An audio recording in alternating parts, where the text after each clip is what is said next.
pesawat tempur buatan Amerika bisa membuat kekuatan militer Israel menjadi yang terkuat di dunia. Kekuatan militer penting bagi setiap negara karena berkaitan dengan kemampuan mempertahankan kedaulatannya.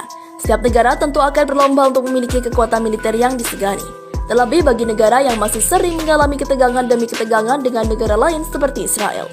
Terkait Israel, negara ini belum mulai lagi mengaktifkan pesawat pembom sejak berhenti beroperasinya pesawat pengebom B-17 Flying Fortress pada 1950-an. Namun sepertinya, keadaan semakin mendesak Israel untuk mulai lagi menghidupkan pesawat pembom guna menembus pertahanan udara Iran. Kebutuhan itu bisa didapat dari Amerika Serikat, namun Israel masih harus berhati-hati dalam mempelajari atau membelanjakan uangnya. Hal itu mengakibatkan Israel tidak dapat memiliki sesuatu yang diinginkan, meski memiliki hubungan berkelanjutan yang baik dengan industri persenjataan Amerika Serikat. Melansir dari laman National Interest, berikut beberapa sistem militer Amerika yang dapat digunakan oleh Israel sehingga menjadi negara yang memiliki kekuatan militer terkuat. Yang pertama, kapal tempur littoral. Dalam beberapa dekade terakhir, IDF mempelajari kemungkinan untuk memiliki versi modifikasi dari desain kapal tempur littoral Amerika. Di atas kertas, rencana itu sangat masuk akal. Platform jaringan berkecepatan tinggi akan sangat cocok dengan konsep operasional IDF. Namun, modifikasi yang diperlukan membutuhkan biaya tinggi di luar jangkauan kemampuan Israel. Yang kedua, jet tempur F-22. Amandemen ketaatan yang melarang ekspor F-22 Raptor dikembangkan dengan tegas di benak Israel. Prihatin tentang pengalihan peralatan berteknologi tinggi ke Rusia atau China, Amerika Serikat memutuskan bahwa pertimbangan domestik berarti tidak dapat menghalangi Israel untuk mengakuisisi Raptor. Dan ini berarti hanya USAF, Angkatan Udara Amerika yang menerbangkan pesawat tempur paling canggih di dunia. Namun IDF telah membeli F-15 yang pada masa superioritasnya, kemudian membuat modifikasi yang diperlukan sendiri untuk mengubah jet tempur menjadi pembom yang menghancurkan. Yang ketiga, Long Range Strike Bomber. Sementara F-15 dan F-16 Israel dapat mencapai target ke Iran, jarak yang terlalu jauh masih munculkan kekurangan bagi militer Israel. Oleh karenanya, B-21 Long Range Strike nampaknya dapat menjadi solusi yang tepat. Yang keempat, Massive Ordnance Penetrator. Dan apa gunanya pesawat jika tidak ada bom yang dijatuhkan? Desas-desus tentang ketertarikan Israel pada bom berpemadu dengan kekuatan atau keakuratan 30.000 pound mulai muncul pada awal dekade ini. Amerika Serikat sejauh ini menolak untuk mengirim bom ke Israel karena IDF belum memiliki sistem pengiriman yang masuk akal. Meski pergeseran politik domestik di Amerika dapat memungkinkan pengiriman itu. Yang kelima, kapal selam rudal balistik. Ini bukan untuk mengatakan bahwa Israel membutuhkan atau bisa menggunakan kapal selam rudal balistik kelas OU. Namun kapal yang lebih sederhana dengan jumlah rudal yang lebih sedikit dari jangkauan terbatas memang terbukti sangat berguna bagi upaya Israel jika menginginkan serangan kuat. Armada 4 kapal seperti itu akan menyediakan kapasitas pembalasan yang nyaris tak terkalahkan. Mengingat dinamisme ekonomi Israel, IDF mungkin memiliki kesempatan untuk memanfaatkan beberapa peluang ini guna membeli sistem militer dari Amerika dalam waktu dekat. Intip harga 7 alutsista TNI yang canggih, salah satunya jet termahal di dunia. Seiring berjalannya waktu, alat utama sistem senjata Tentara Nasional Indonesia juga mengalami perkembangan. Saat ini peralatan-peralatan mereka jadi semakin canggih. Money Smart kali ini akan menghimpun nama-nama alutsista TNI yang dinyatakan paling canggih dari Tribun News dan Liputan 6. Kalau judulnya saja canggih, berarti harganya gak murah dong. Tapi biar kata mahal, senjata-senjata ini tentu bisa bikin segan negara lain. Apalagi Indonesia merupakan negara terbesar di kawasan Asia Tenggara. Penasaran dengan alutsista TNI yang dimaksud? Yuk simak ulasannya di sini. Yang pertama, Sukhoi Su-35. Pesawat tempur buatan Rusia ini punya bobot kurang lebih dari 17.000 kg. Pesawat ini memang dibuat untuk menandingi F-14 Tomcat, F-15 Eagle, dan F-16 Fighting Falcon milik Amerika Serikat. Berdasarkan informasi dari Wikipedia, harga satuan pesawat ini mencapai 635 miliar rupiah atau setara dengan 45 juta US dollar. Dan jet tempur ini juga masuk dalam salah satu jet tempur termahal di dunia. Sukhoi menggendong 2 mesin Saturn 11S atau 117S dengan turbofan TVC.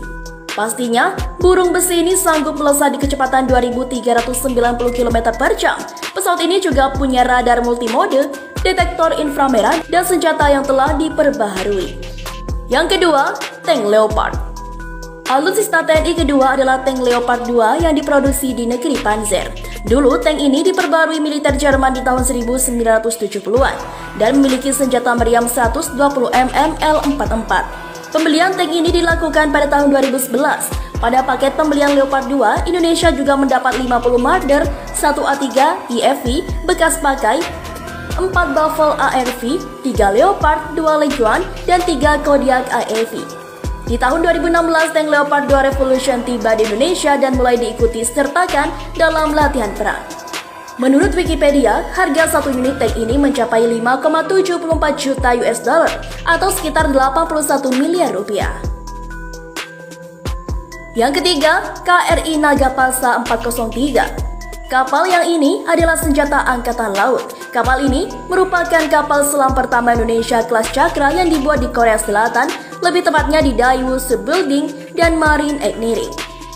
Dengan panjang 61,3 meter dan kecepatan bisa mencapai 21 knot di bawah air, kapal selam ini mampu berlayar selama 50 hari, serta menampung 40 kru.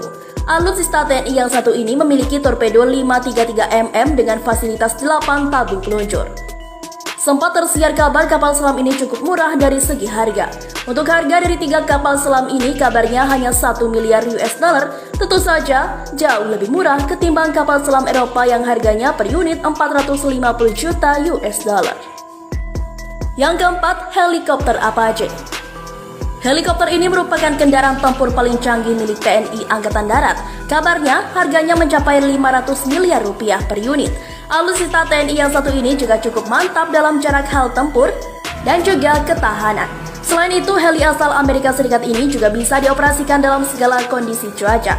Heli ini dikendalikan 2 orang dan memiliki meriam rantai M230-30mm yang terletak di bawah moncongnya, serta mampu membawa persenjataan lain seperti AGM-114 Hellfire dan pot roket Hydra 70. Yang kelima, Panzer Anoa. Alutsista TNI yang satu ini merupakan buatan PT Pindad Persero yang menggendong mesin Renault MIDR 062045 diesel turbo dengan kecepatan mencapai 90 km per jam. Kendaraan lapis baja ini juga sangat diminati negara-negara lain. Panzer Anoa dimanfaatkan untuk mengangkut personel militer. Konon kabarnya, mesin Anoa sudah diuji langsung oleh NATO. Kendaraan ini juga disematkan senjata serupa senapan mesin dan peluncur granat dan harganya kurang lebih dipatok 25 hingga 35 miliar per unit. Ini merupakan alutsista TNI yang menempuh jarak 24 km. Rudal ini sangat efektif untuk digunakan sebagai senjata anti-tank kecepatan mencapai 1100 km per jam. Silahkan dibayangkan bagaimana rudal dengan kecepatan itu melesat dengan menghantam target. Rudal ini merupakan rudal buatan Raytheon yang bermarkas di Amerika Serikat dan saat ini dioperasikan oleh Skadron Udara F-16. Harganya pun diprediksi ada di kisaran 25 juta US dollar atau sekitar 354 miliar rupiah. Selanjutnya, rudal RBS-15 Mk3. Rudal ini bisa dipasang di truk, pesawat tempur, maupun kapal perang. Namun Indonesia justru memasang di KRI Kelewang. Sementara itu, jumlah peluncur rudal RBS-15 yang dimiliki Indonesia sudah ada 4 buah. Rudal RBS-15 Mk3 memiliki panjang hingga 4,35 meter dengan wingspan 1,4 meter. Jarak tempuhnya 200 km. Kecepatan rudal ini lumayan tinggi, hingga akan mengenai sasaran dalam jangka waktu yang sangat singkat. Rudal yang sering dipakai oleh Polandia dan Swedia ini harganya sekitar 4 juta US dollar atau 56 miliar rupiah. Itulah alutsista TNI yang canggih beserta prediksi harganya. Apakah menurut kamu senjata-senjata ini pasti efektif untuk menjaga kedaulatan Indonesia atau butuh yang lebih mahal lagi? Komen di bawah ya.